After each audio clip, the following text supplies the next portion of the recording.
Yes. For the record, witness Nodded. gave the thumbs up sign, which means Okay. yes in the affirmative. Tama, ma'am? 16 Opo. million. Sorry po, Your Honor. Same na po ang aking kopya Mm-mm. sa screen po, Your Honor. Okay. 16 million pesos from December 21 to 31, 2022, 11 days. Tanong, hindi niyo po ba masasabi ito ay unconscionable, kasuklam-suklam, or extravagant, or labis-labis? Objection, Your Honor. Argumentative. Wait. Not yet done. Nasa circular, trabaho ng Attorney COA Ligodan tingnan finish. kung unconscionable ba or extravagant yung expenses. That's why I'm asking this witness now. The witness is not from COA, Your Honor. I'm not. The witness. Is that, are you done, Attorney Ligodan? Not yet, Your Honor. In fact, I'm not yet done with the question, Your Honor.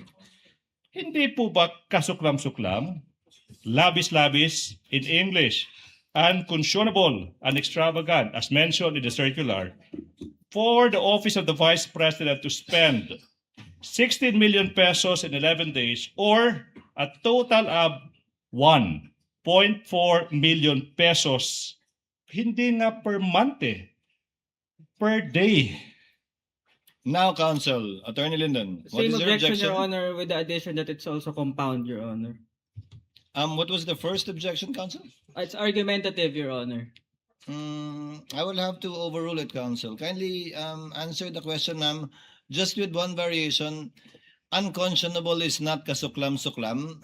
Mahirap tanggapin, mahirap makonsensya, pero hindi naman kasuklam-suklam ang unconscionable, counsel. With that clarification, witness may answer? Hindi ba nyo nakita? Sorry po, Your Honor, Hana. I was Hindi confused. ba kayo nahirapang tanggapin na ganong kalaki yung gastusin para sa December 21 to 31 lamang na pagrenta ng mga safe house? Hindi po ba para sa inyo? Katanggap-tanggap po ba yon o hindi? Ako po, Your Honor, nag-rely po ako sa mga dokumento na binigay sa akin ng security officer, Your Honor, kasi siya po ang nag-implement doon sa ground, Your Honor. Wala po ako doon, Your Honor, kasi So- wala po akong access sa mga security, Your Honor. So, Kaya nag-rely po ako sa security officer namin na Sir La Chica, Your So Honor. pag nagsabi nag-rely, inasahan nyo lamang po yung binigay sa inyong fund utilization, kaugnay at kabilang na yung renta na ganyan ang amount. Apo?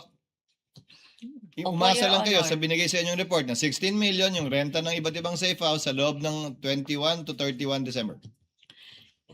Yes, Your Honor, nag-rely po ako sa aming security officer, Your Honor, kasi siya po ang nag-implement, Your Honor. Mhm. Okay.